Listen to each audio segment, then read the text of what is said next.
Pessoal, boa noite, a paz do Senhor. Uma noite abençoada para vocês, para todos nós. Deus venha falar conosco por intermédio dessa breve palavra, dessa breve mensagem aqui no canal, que sirva de fortalecimento ao coração dos irmãos. Nossa leitura vai estar lá no texto de 2 Samuel, capítulo 1, versículo 17, diz assim: E lamentou Davi a Saul e a Jonatas, seu filho, com essa lamentação, dizendo ele que ensinasse aos filhos de Judá o uso do arco. Eis que está escrito no livro de Jasser, o reto. Mas o texto aqui ele fala sobre uma coisa bem interessante, né? Qual é a visão que nós podemos ter acerca daquilo que é espiritual, né?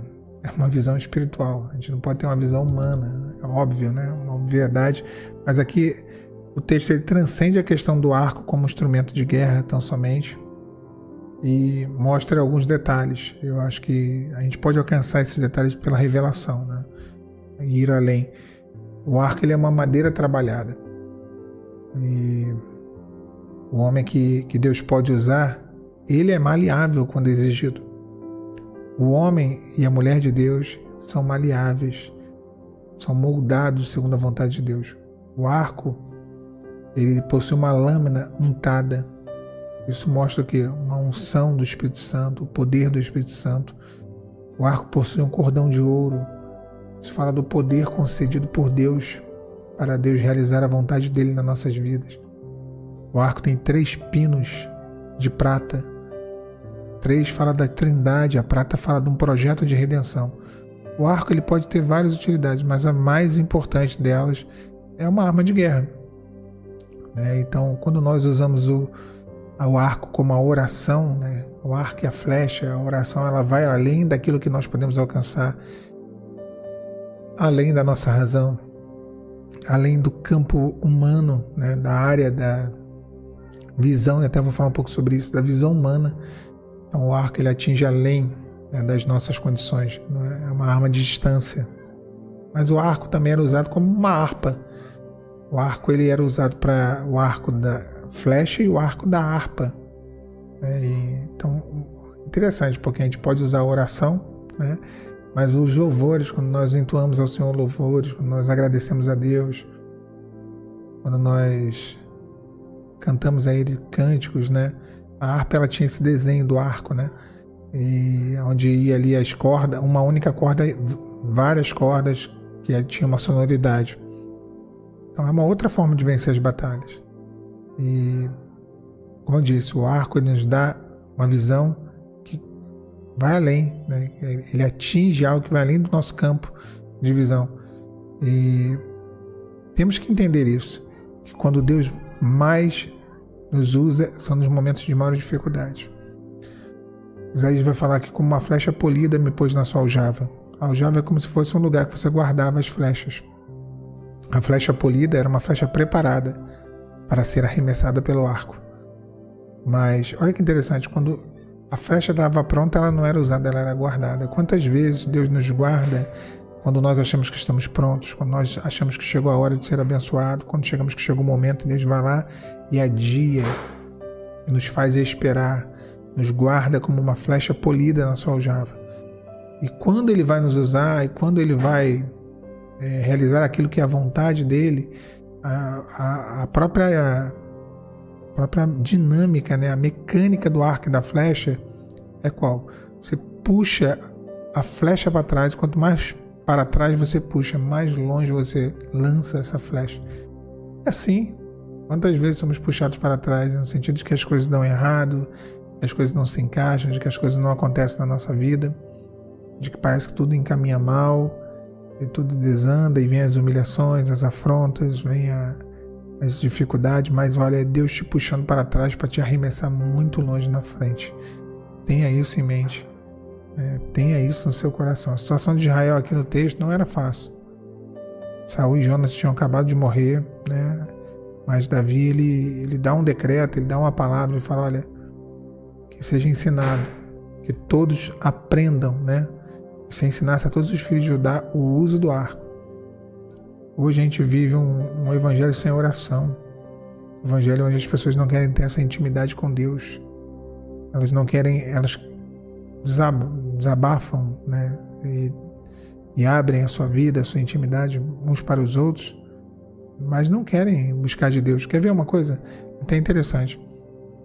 Uma igreja que abre, eu estava falando sobre isso ontem, né? Uma igreja que abre, uma igreja pequena, ela tem muitas dificuldades se ela tiver o foco dela na palavra. Muitas dificuldades. E eu estava até comentando sobre algumas pessoas que eu conheço, que elas falaram, mas eu não vou ficar indo nessa igreja só não, eu vou ter que ir também em outras igrejas, porque eu preciso ter de Deus uma revelação. E aí essas pessoas foram numa outra igreja, que é uma igreja, um pastor muito conhecido, que ele entrega muita profecia, muita visão, muita revelação. Vejam os irmãos. Então, é como se Deus não falasse naquela igrejinha pequena, né, que essas pessoas estavam indo e congregando. Claro que ele fala. Ele não fala, talvez da forma que a sua falta de fé aceite.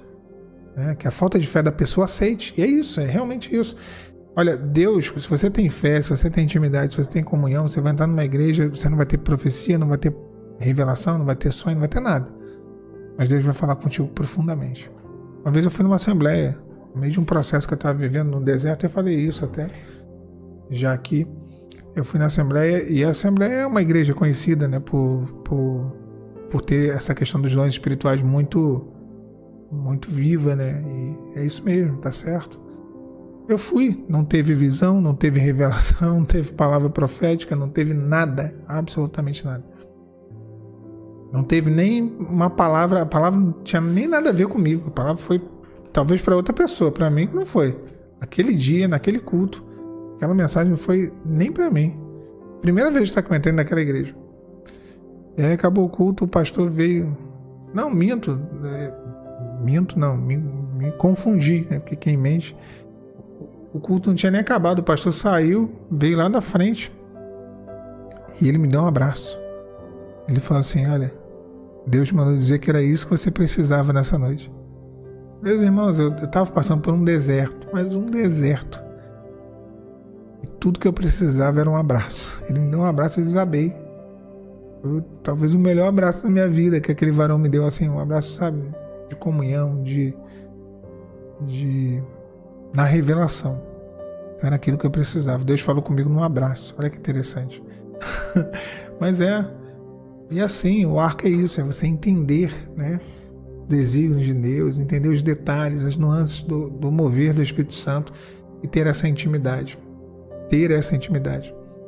Qual foi o grande problema de Saul, né? Saul, ele não tinha temor, era vaidoso, era ciumento, comprava a fidelidade do povo, era alguém que não tinha, né, um coração predisposto a obedecer a Deus, pelo contrário.